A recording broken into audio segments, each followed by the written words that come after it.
Okay, Tuesday, 2nd of June 2026. So, Adrian's daily vlog, sharing smart stuff men should know. Stop giving people emotional handles.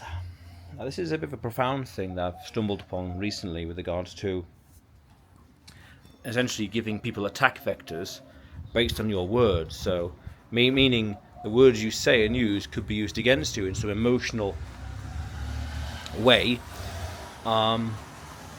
In arguments or discussions, or escalated and leveraged and used against you in some fashion. So an emotional handle is anything someone can grab onto to steer you. Ooh, the key word there is steer, manipulate, deceive, or have one-upmanship over you, things like that. You'll need an emotional, so something to steer you. You need to be understood. You need to win. You'll need to correct every false claim. You'll need to prove innocence. You need to make them calm down.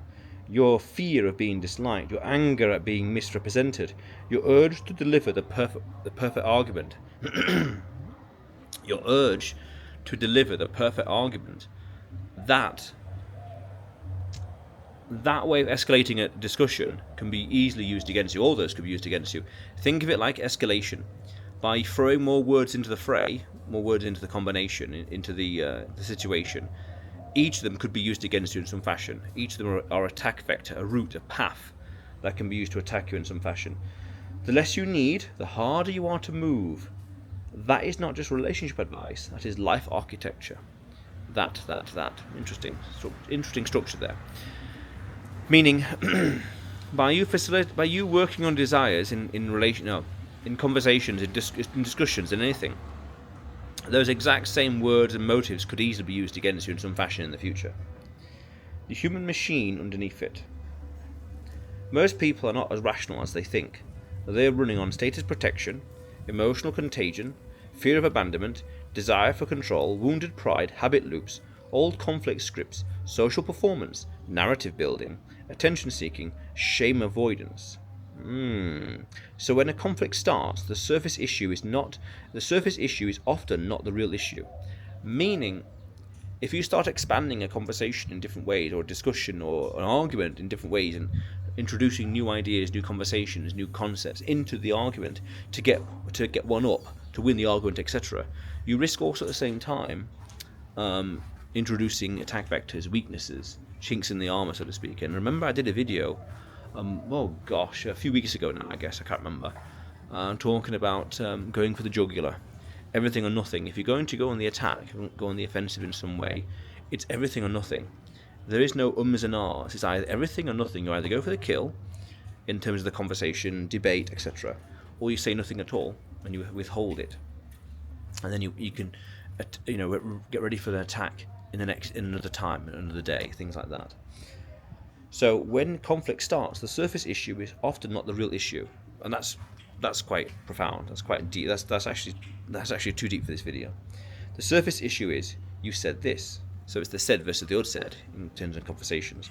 The real issue may be I feel unsafe, I feel disrespected, I want control, I want reassurance, I want proof I matter, I want to punish you, I want to lose composure so I can feel justified. But if you feed nothing in the conversation to people, they have nothing to attack you with. Or even worse, if you agree with them, if you agree with them, what can they then do? How dare you agree with me? How dare you admit I'm correct? No one's going to say that. The attack vector you open yourself up to then is the guilt tripping with regards to, I'm right, am I? All right, well, next time do this, don't do that. There's that attack vector. But nonetheless, if you give nothing in the discussion, in the arguments, in the fray, especially the emotional fray, there's no avenue to be attacked by, and people get frustrated because there's nothing to cling on to, nothing to use nothing to use against you is the key phrase there. Your job is to detect the game without automatically joining it, yet carefully not to this into silent. Carefully not to turn this into silent manipulation or coldness, because that then is using silence as a weapon, as a tool against people. That's a little different to consider and remember. But nonetheless, these are the kind of things you have to consider when it comes to discussions and talking and with people and socialising. Remember, I did a video a year or something ago, 2 years ago, I really can't remember. Anything you say could be used against you in some fashion in life.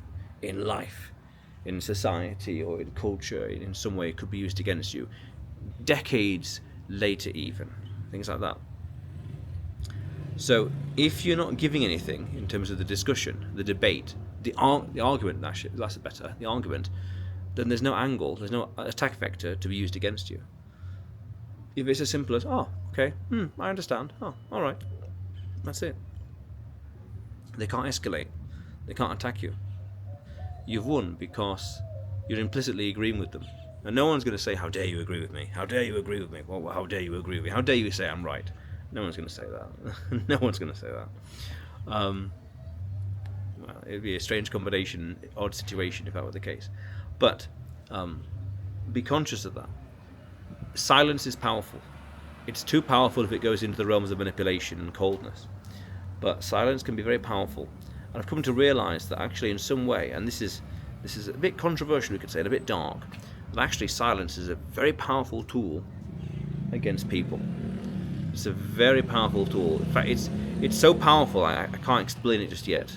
How to externalize it, how to internalize it, but it's a very powerful tool against people. Yes. But nonetheless, Adrian's daily vlog, sharing smart stuff mentioned now. Subscribe for more, and you will see me tomorrow.